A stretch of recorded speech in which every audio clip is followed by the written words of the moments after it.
idea that I'll immediately implement when we become the 47th President of the United States.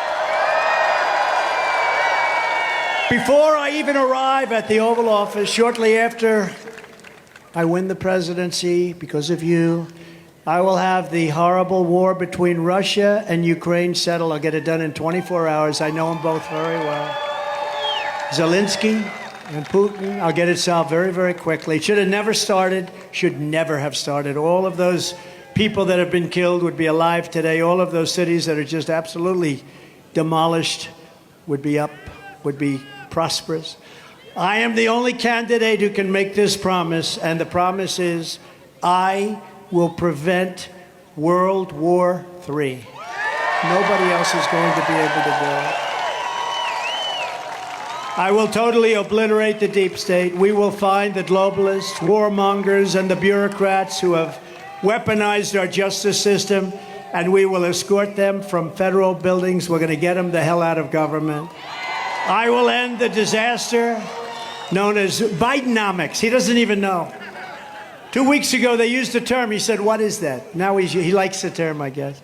You know what it means? It means destruction for our company. That's destruction for our country. We will replace Biden's tax hikes with the beautiful Trump tax cuts. You know, we have to extend the tax cuts. Biggest tax cuts in history. I will cancel every Biden regulation that's harming South Carolina workers, and there are many, and they're coming into being every single day. We will stop Biden's inflation nightmare, and I will reverse every one of Biden's globalist economic betrayals. And once again, we will put America first, and we'll put it first like never before. To protect South Carolina workers and manufacturers, I will pass the Trump Reciprocal Trade Act, which I have one vote right here already. And he said to me, gee, that sounds good. You mean one for one? But we had some senators that I don't think either they had a deal made or they didn't understand it. But it's an incredible thing. As an example, if India, China, or another country hits us with a 100% or 200% tariff, any tariff at all, we will hit them with the exact same tariff right back, and they will either withdraw or we're going to take a lot of money in. I mean, we have cases, many cases, and I'm not just talking about China. The European Union is brutal, where they tax us and we don't tax them, and we were all set to do it until we got hit with COVID. Then we had other things to do. Unlike Ron DeSanctimonious, who voted to gut Medicare and Social Security and voted 3 times to raise the retirement age to 70, Ron voted to retire. And you deserve that. You know, you deserve what that says. You worked all your life in many cases. Nobody's going to mess around with it. He wanted to raise it to 70. That wasn't the deal. I will always protect Medicare and Social Security for our great seniors. And in 4 years, I never discussed it.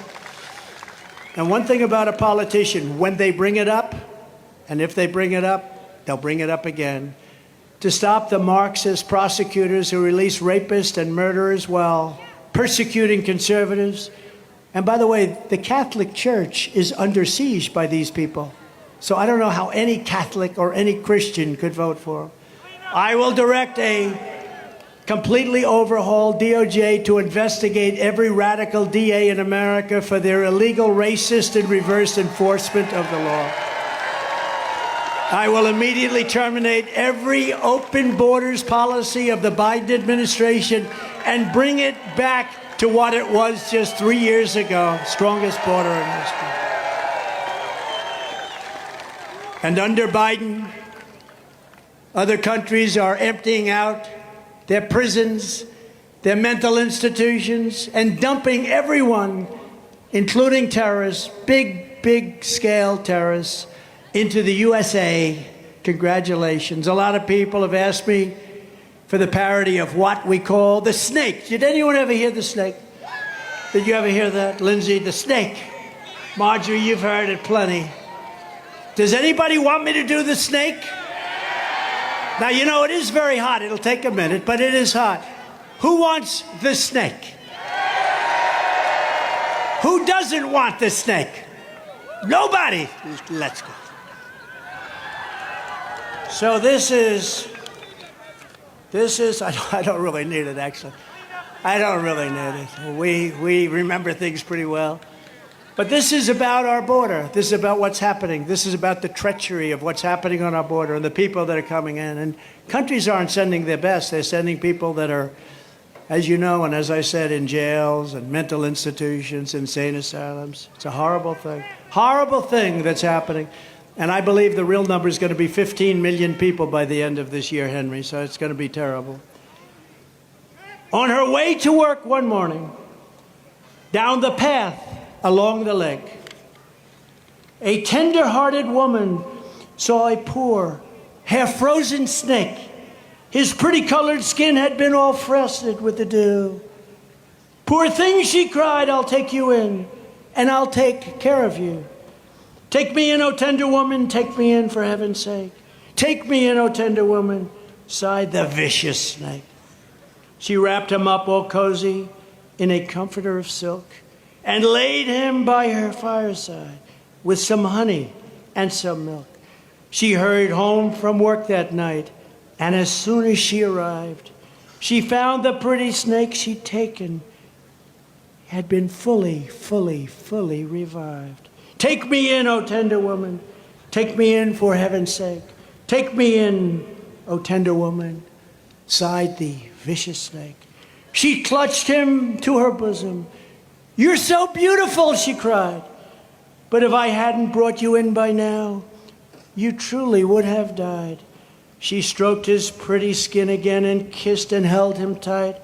But instead of saying, "Thank you, ma'am," the snake gave her a vicious bite.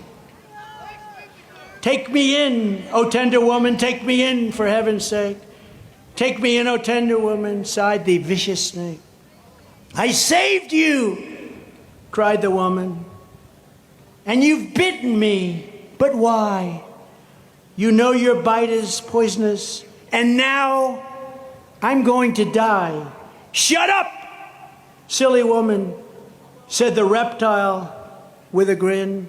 "You knew damn well I was a snake before you took me in." I think it's pretty good. I think it's pretty good.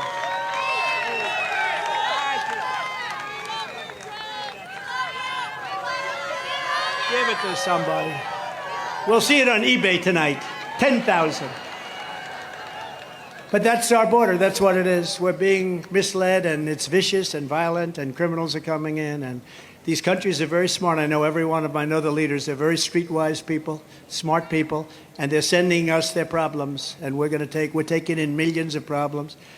When I'm back in office following the Eisenhower model, we will use every necessary state, local, federal, and military resource to carry out the largest domestic deportation in American history, starting with the criminals, starting with some very, very bad criminals, many criminals, murderers, many criminals.